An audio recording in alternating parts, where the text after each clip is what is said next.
देखिए, आरसीपी सिंह को लेके दो मत हैं। एक मत तो स्पष्ट आप दिख रहे हैं, वो ललन सिंह और संजय झा का है। ये दोनों अभी पावर सेंटर में है। तो ये दोनों कतई नहीं चाहते हैं कि आरसीपी सिंह आए।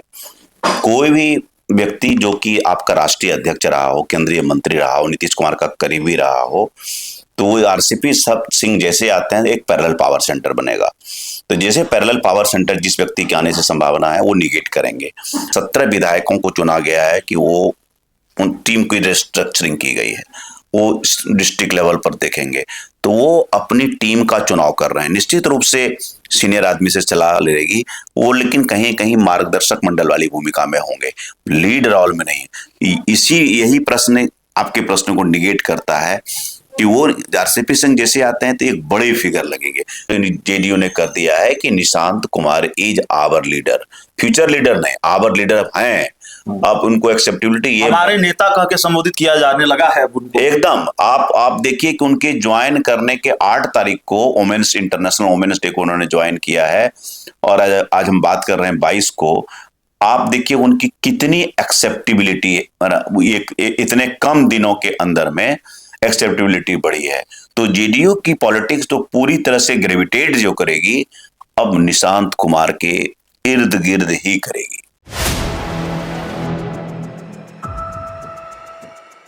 आरसीपी सिंह को लेकर भी मेरा यही सवाल है। आरसीपी सिंह से हमने बातचीत भी की जब खबरें चली कि भाई वो जेडीयू में शामिल होंगे क्या। ललन सिंह ने इस बात को खारिज किया। उन्होंने कहा कि जेडीयू को गर्त में ले जाने वालों की जरूरत नहीं है जेडीयू को। और आरसीपी सिंह से जब हमने ये बात पूछा तो उन्होंने कहा कि जेडीयू के कई बड़े नेताओं को मैंने खुद फोन किया था, और मैंने पूछा कि जब आपने फोन किया तो उन्होंने क्या कहा। तो उन्होंने कहा, आरसीपी सिंह ने जवाब दिया कि मुझे कौन मना करेगा। खबर यह भी है कि नीतीश कुमार जब राज्यसभा के लिए नामांकन करने जा रहे थे उससे पहले आरसीपी सिंह ने कई बार उनको फोन किया।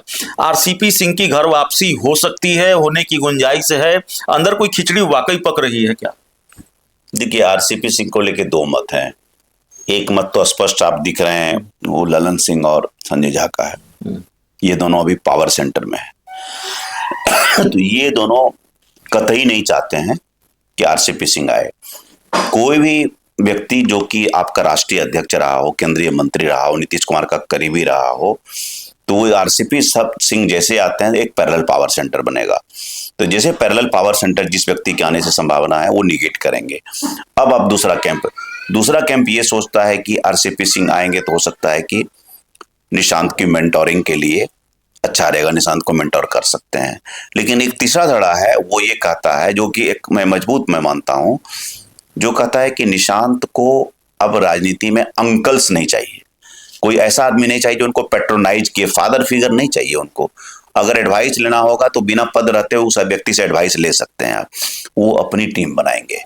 वो आने वाले समय में आप देखिएगा कि 6 महीने से साल भर के बाद के अंदर में जितने भी आप टॉप लीडर्स अभी देख रहे हैं उनकी उपयोगिता कम होने वाली है। क्योंकि आप देखिए कि अभी 17 विधायकों को चुना गया है कि वो उन टीम की रिस्ट्रक्चरिंग की गई है, वो डिस्ट्रिक्ट लेवल पर देखेंगे। तो वो अपनी टीम का चुनाव कर रहे हैं। निश्चित रूप से सीनियर आदमी से सलाह लेगी वो, लेकिन कहीं कहीं मार्गदर्शक मंडल वाली भूमिका में होंगे, लीड रोल में नहीं। यही प्रश्न आपके प्रश्न को निगेट करता है कि वो आरसीपी सिंह जैसे आते हैं तो एक बड़े फिगर लगेंगे। निशांत से बड़ा फिगर नहीं चाहिए पार्टी को, जो कि प्रच्छन्न रूप से भी बड़ा लगे, वो नहीं चाहिए। एडवाइस आप पद पर नहीं है तो वीरेंद्र से भी एडवाइस लिया जा सकता है, बी चौधरी भी से भी एडवाइस लिया जाएगा, लेकिन एक पद दे करके। इसी कारण से जेडीयू में ये बात चल रही है कि 2 उप मुख्यमंत्री लिया जाए कि नहीं लिया जाए। तो उनका ये है कि 2 अगर लेंगे, मान लीजिए दूसरा कोई कद्दावर नेता होगा तो उसकी छाया में रहेगा निशांत।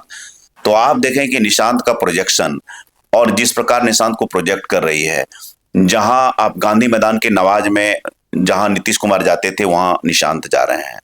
उसके पहले आप जो इफ्तार होता है उस इफ्तार में निशांत बैठते हैं नीतीश कुमार की जगह। तो जेडीयू ने स्पष्ट रूप से संदेश पार्टी काडर को, सीनियर लीडर्स को, आप देखिए प्रवक्ताओं के साथ मुलाकात हुई, कल ही सीएम हाउस प्रवक्ताओं के साथ मुलाकात हुई, जिसमें राजीव रंजन प्रसाद, नीरज कुमार सबको लोग थे।